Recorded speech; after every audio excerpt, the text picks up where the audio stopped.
welcome to the Campus Technology Insider Podcast. I'm Rhea Kelly, Executive Editor for Campus Technology and your host. Last fall, Oregon State University launched an Ecampus online program for its introductory physics courses with an emphasis on collaborative hands-on learning. Their innovative course design has paid off. At a time when many colleges and universities are struggling to rethink the sciences, and particularly science labs, for remote learning, OSU is engaging its online physics students with technology, open educational resources, take-home lab kits, and more. For this episode of the podcast, I talked with OSU Senior Physics Instructor Casey Walsh and Associate Department Head David Craig about their approach. Here's our chat.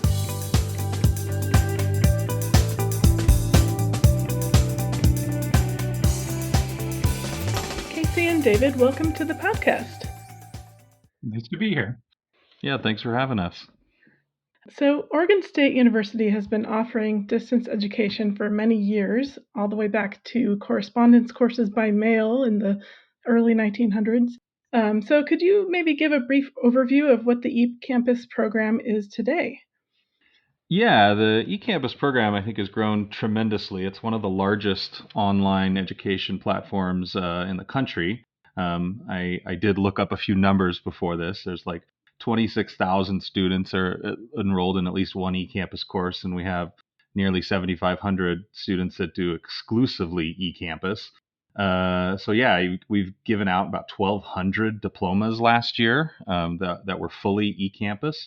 We have about 1,300 classes online each year from 110 different academic subjects. And there's like nearly 1,000 OSU faculty members that are annually working on either teaching courses or developing courses. And I feel like all of that's paid off.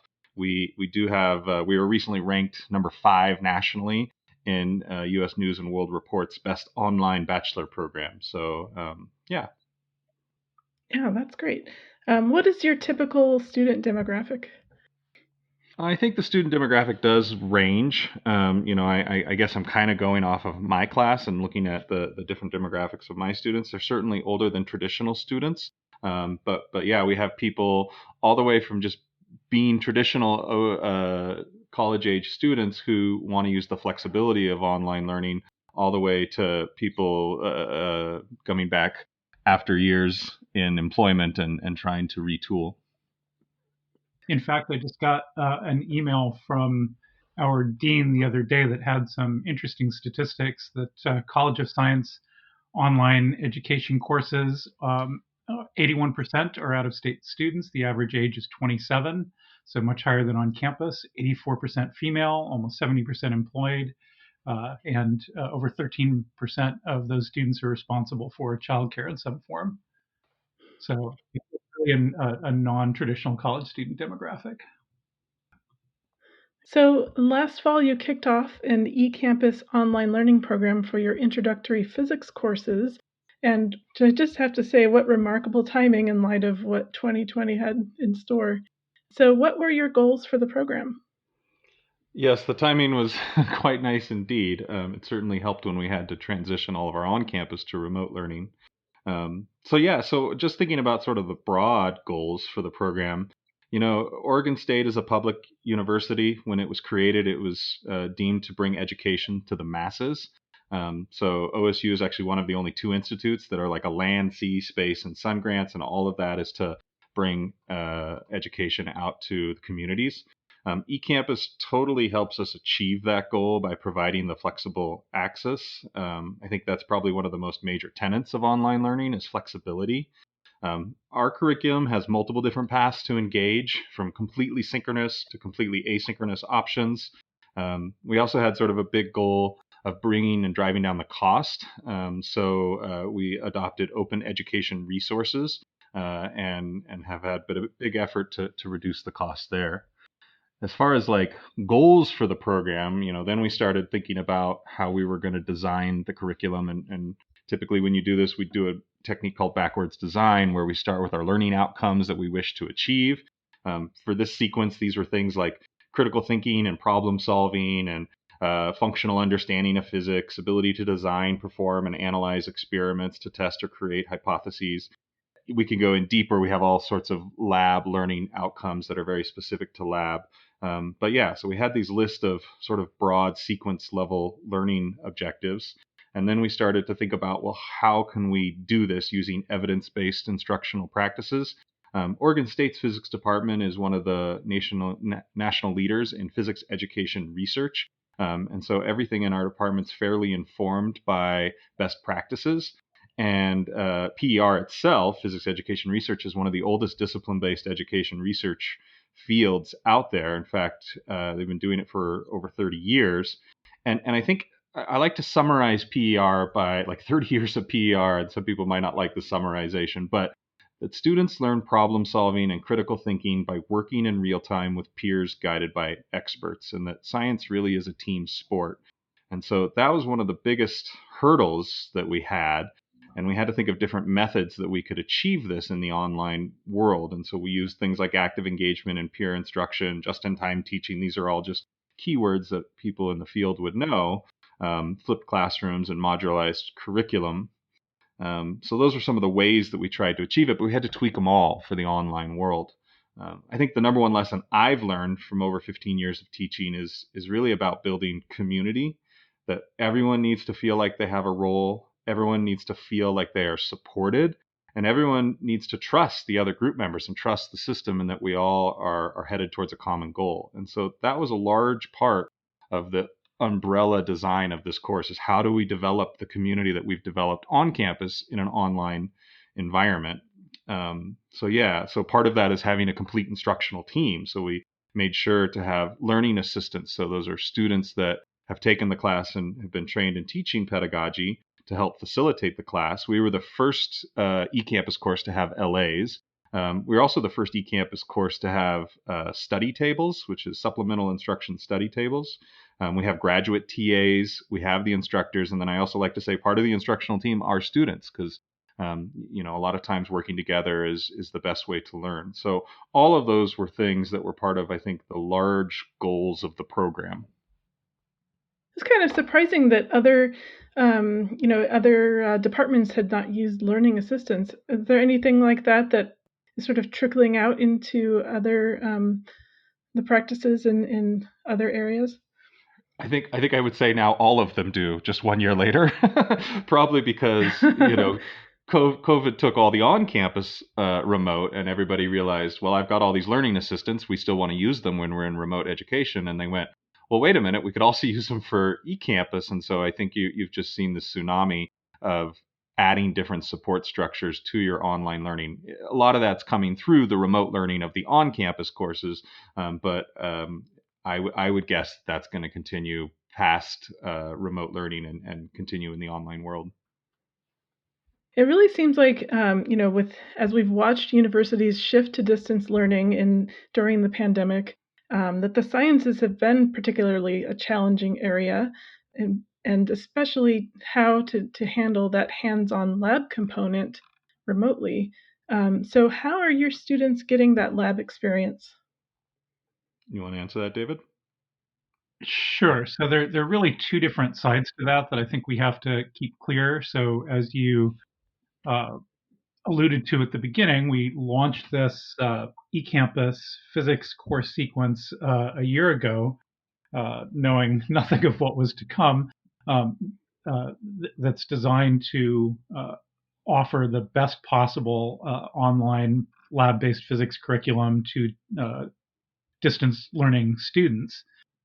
And so in that course, offering this is supposed to be equivalent to our own campus course, so offering a lab was not optional, and we were quite determined to make sure that it was an actual lab experience in the sense of having your hands-on equipment, making decisions about how to measure things, taking data, and we very specifically, as Casey said at the beginning, went through and thought very hard about what our learning goals were going to be.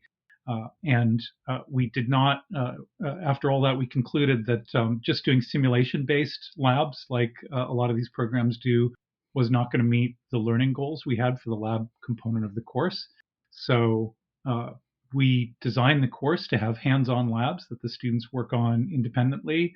They purchase lab kits through our bookstore that we have compiled and assembled, and work through all those activities on their own, and then can get together in lab groups to talk about what's working and get ideas from each other and compare their data and that sort of thing. So it's a genuine lab experience that I think in many ways is probably richer for the students than some of what we currently do on campus. So I know Casey has plans to try and bring some of the things we've learned from doing the remote hands-on labs into the labs that we have on campus here. So that's really quite different from what we've had to do for the pivot to remote learning. In that context, we really had to make sure that we were offering students an option that didn't require any extra expenses over what would be happening on campus. And so for those courses, the entire instructional team, we're on quarters. So the clamp down to uh, and the pivot to remote learning happened right before the beginning of the spring quarter. So we didn't have to deal with doing it in the middle of the quarter like institutions on semesters did. But the whole team spent a frantic 2 weeks over spring break getting ready for the spring quarter, reconstituting a lab curriculum for remote learning. So trying to employ equipment that students could find in their dorm rooms or in their dorm rooms or in their apartments, or doing simulations, really trying to model the labs that we do on campus, but do it in a way where students didn't have to buy anything, make any additional purchases. And so those do rely more heavily on things like simulations and stuff like that. But they have different objectives, and it's really a completely different animal from what we're doing for the Ecampus course. So, I think the department is putting heroic efforts running these two things simultaneously. I'd like to add a little bit. In physics education research over the last 10 years, there's been a shift in what the goals are of lab. Traditional physics labs were all about reinforcing content. There was this belief that if you got your hands on it, you'd understand theory better and you'd do better exams or something like that. And there's really very little evidence that's done, or that where it has been very deliberate to achieve that, the gains have been fairly modest. And so sort of the modern approach is to say, okay, those aren't going to be our objectives of lab, and that we can work on other things like science communication, like teamwork, like data collection, like experimental design. And so all of these sort of modern physics lab approaches have been built into the eCampus labs. And as David was saying, I really want to then take the lessons that we've learned and reform our on-campus labs to be achieving these modern goals as well. Oh, that's so interesting. So for the eCampus labs, can you describe what equipment goes into these take-home lab kits? Sure. So that varies a lot from quarter to quarter. The first quarter of the sequence is mostly mechanics. So we one of the things that the students purchase is a piece of equipment from the one we use is from Vernier Software and Technology up in Portland. It's a sensor cart that it's basically like a little toy car, but it's tricked out with accelerometers and motion sensors and a force sensor and a rotation sensor. And so we have students gather data about position, velocity, acceleration, force, motion using that sensor cart. We have scales and other force sensors, weights, springs, pulleys, all the kinds of things you might see for a typical mechanics lab. When we get on later in the year, where they're doing experiments in thermodynamics, we have calorimeters and thermometers, and when they're doing optics, we send them lasers and prisms and mirrors and other tools they can do optics experiments with. Digital multimeter for taking measurements of circuits and potentials, electric potentials, that sort of thing. So it was really quite a job to try and put all that stuff that can cost hundreds, if not thousands of dollars to trick out our on-campus labs and try and come up with options for students that would make an affordable lab kit. So each lab kit is, once you look at the bookstore markup and all of that, it's typically between $75 and $100 for each kit. And that cart that I mentioned at the beginning is an additional expense. So thought pretty hard about those lab kits, but there's a lot of fun toys for the students to play with that really help serve the modern learning goals that Casey was talking about. It does sound like a box that would be really fun to open and tinker with. We tried. We definitely tried. There were decisions based on like this will be fun when you're done with this lab. So like we used a gyroscope because I was like, who doesn't want a gyroscope? Like that's awesome. So we did a few decisions like that. And I really want to emphasize the cost issue because that was a very major tenet. And to try and offset the cost, one of the things that this development had is for 3.5 years, we've been developing open education resources. And we have succeeded in dropping the publisher's textbook and the publisher's homework system. That saves OSU students overall about $300,000 a year. For those Ecampus students, that means it saved them $300 roughly from what they would have had to pay before we were able to achieve that. So that certainly helped offset the cost. We tried to go further. I was all about can we use a smartphone and have that take all of the data. And we learned a lot of lessons about while there are sensors on smartphones and there are free apps that you can use, the quality of the data doesn't come in as good as you might need for doing actual experiments. I really wanted to avoid. There's this misnomer when I was an undergrad that if it's stinky, it's chemistry. If it's slimy, it's biology. And if it doesn't work, it's physics. I don't like that at all. And so I wanted to make sure that there was equipment that was actually going to work, that was actually going to take good data, and that did come with some cost. So you mentioned that these labs are lab work involves a lot of collaboration. I'm just curious how that works with students at home. How does that collaborative group work happen? Yeah, so it's a progression. Well, overall, we tried to create a progression from what's called prescribed labs to discovery-based labs. And a prescribed lab is just the instructions and you follow them and you put your data here. And that's on one end of the spectrum. On the other end of the spectrum is like, here, prove this, go, like no instructions. And we try to create a progression where we're teaching them how to use all the resources in the first few labs with more prescribed labs. And then eventually we end up at a project for the last 3 weeks where it kind of basically just says go try and prove these things. And the lab group component kind of mimics that a little bit too. At the beginning, they do their labs separately and then they get together for a group meeting each week, and it's a reflective exercise. So they're talking about what worked and what didn't work. Students are formed into groups and they get to choose whether they want to pick a time and meet synchronously with our virtual classroom software, or some of them choose to do it asynchronously. So they text back and forth over a day or two or three, and achieve the same kind of goals of having a conversation and reflecting on that. As you move through the term, we get more and more into these group-based exercises where the final exam, for instance, they have to share data and they have to both pick experiments that they're going to do that are different than each other and experiments that they're going to do that are going to be the same so that they can actually compare and contrast the data that they get. So it's been an interesting way of interweaving that group component with it, and to then also achieve both the synchronous possibility or the asynchronous and to create ultimate flexibility. I think that's been probably one of the biggest challenges. Are you using, what specific technologies are you using for synchronous meetups? So we have what we call the virtual classroom, which is a combination of a program called Slack, which is a communications platform, a professional enterprise version that integrates with Zoom so that you can just start Zoom sessions on the fly inside any channel or chat area. So they have their own private channels in Slack. They can have their conversations with their group members. They actually do all of their lab work on a OneNote file, which is in the cloud, and it's a OneNote with a classroom integration. So our TAs can actually just go right to their OneNote file and grade it right there on the spot, and can give them feedback right on the file that they're working on. So yeah, we use those pieces in class. We use this thing called we use some clicker software that helps for real-time polling. So all of those kind of constitute what we call the virtual classroom. If you wanted to go deeper into what our lectures look like, I could talk about our professional TV studio with green screen effects and how that helps facilitate being integrated with the curriculum while we're doing these live events.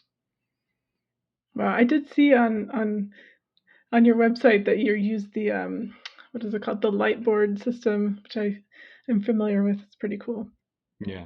It's quite a sight to behold.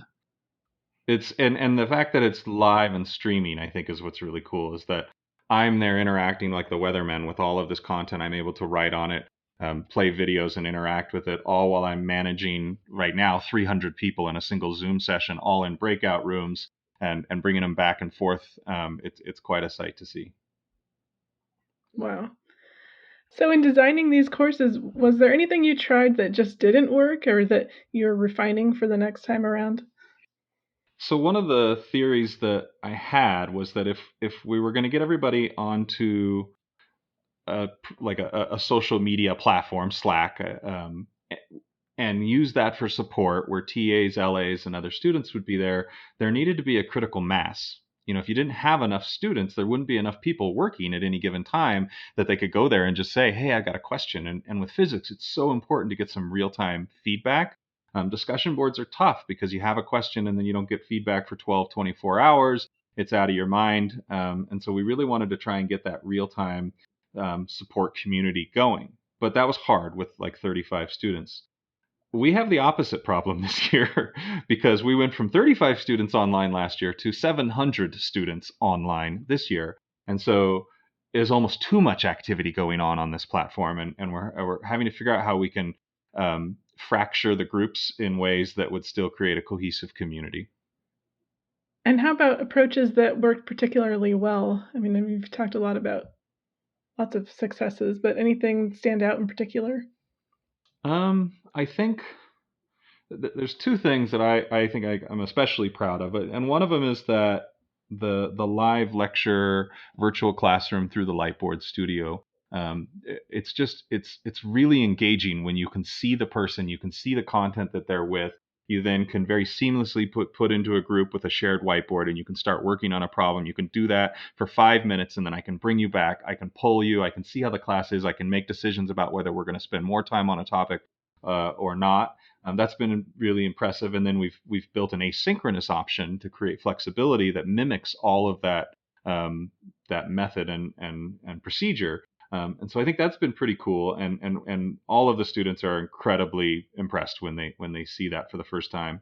It makes them want to come to class and be engaged. They're like, wow, this is really cutting edge.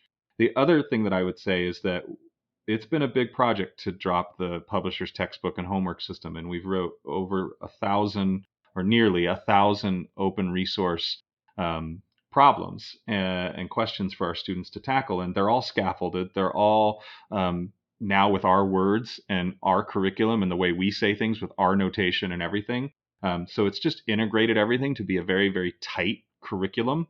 And we did that partially with funds from Ecampus to help build this, but also knowing that we would use it for our on-campus students. So I actually had the best grades last year by a significant amount, in both the Ecampus and the on-campus. And part of it, I think, is that we've just tightened up the curriculum quite a bit.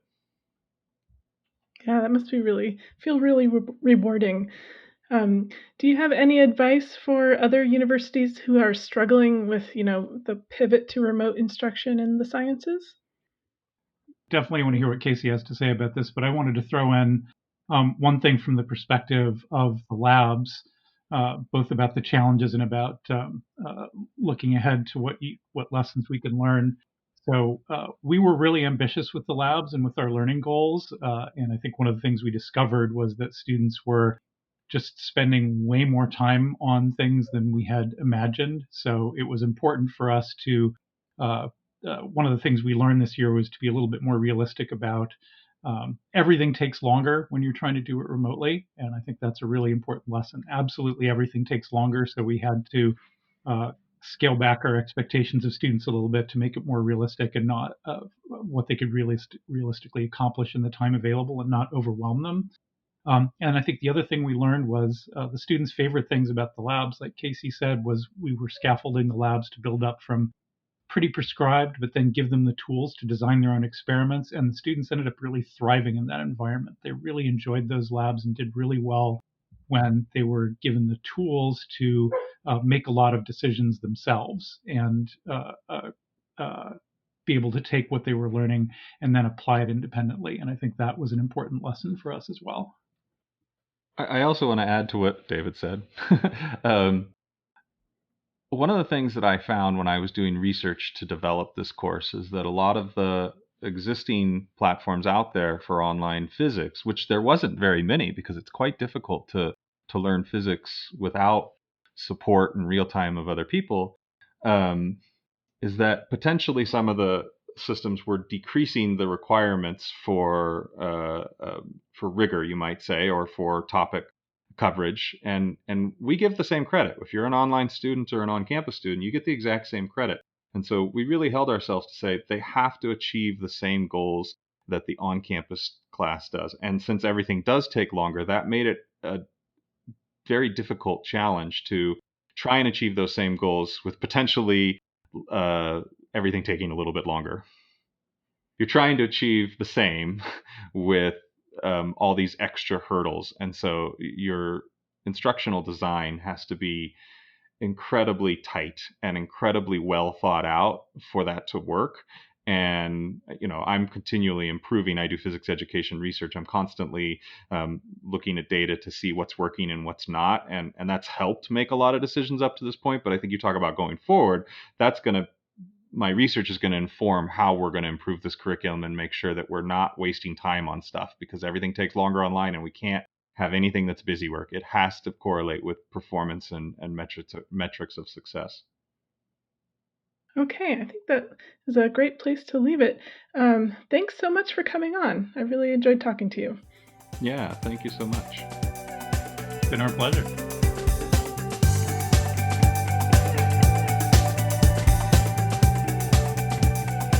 Thank you for joining us. I'm Rhea Kelly, and this was the Campus Technology Insider Podcast. You can find us on Apple Podcasts, Google Podcasts, Amazon Music, Spotify, and Stitcher, or visit us online at campustechnology.com/podcast. Let us know what you think of this episode and what you'd like to hear in the future. Until next time.